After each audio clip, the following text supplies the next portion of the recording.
This tweet from Randy Moss gained some traction earlier this week. As you can see, it has 25,000 likes. It says, me and my son at lunch trying to pick the top 5 quarterbacks: Mahomes, Jackson, Allen, Burrow, and who is number 5? I need you to come a little closer when I say this, okay? Is it too early to say Jayden Daniels? I know what some of y'all are already doing. Y'all are going in the comments with your Twitter finger saying, this guy doesn't know ball. But just humor me for a minute. Let's go down the list of some would-be candidates first. First, we got my man Baker Mayfield. He had a career year in terms of passing yards and passing touchdowns in 2024, but my man turned the ball over too much for my liking. 16 interceptions and 13 fumbles. Those are Jameis Winston numbers right there, not top 5 quarterback numbers. Next, we got my man Jared Goff. He has gotten better every single year since he was traded to the Lions for Matthew Stafford. He's probably been the most consistent quarterback in the league up until this point. But guess who he lost to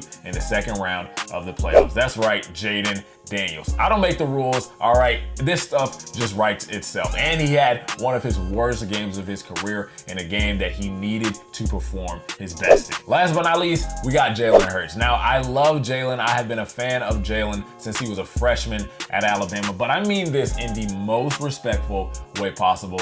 Jalen Hurts is not a top 5 quarterback. He didn't even throw for 3,000 yards last year. He didn't crack 20 touchdowns. He protected the ball a lot better than he did in 2023. But a big reason as to why he didn't need to overextend himself was the addition of and just how much better the Eagles offense was last year. So he didn't have to put all that pressure on himself to be something that he wasn't. I definitely think he's top 10, but top 5, I'm not giving it to Jalen Hurts. Now, circling back to Daniels, what he did as a rookie is unprecedented. I honestly think the only other rookie season that even compares to it is Justin Herbert's 2020 season. And hey, you might be like, well, Jamil, you're comparing him to other rookies, not established quarterbacks who have been in the league and doing this for years. Now, correct me if I'm wrong, but I do remember there being arguments as to why Justin Herbert was a top 5 quarterback after his 2020 season. And I mean, he didn't even make the playoffs, let alone the NFC Championship like Daniels did. After Daniels found his groove last year, that offense was unstoppable. They were a complete juggernaut. It culminated in several memorable plays and games that let him rise to superstar status very fast. He was one of the most accurate and efficient quarterbacks last year, completing 69% of his passes, which might I add was the 6th highest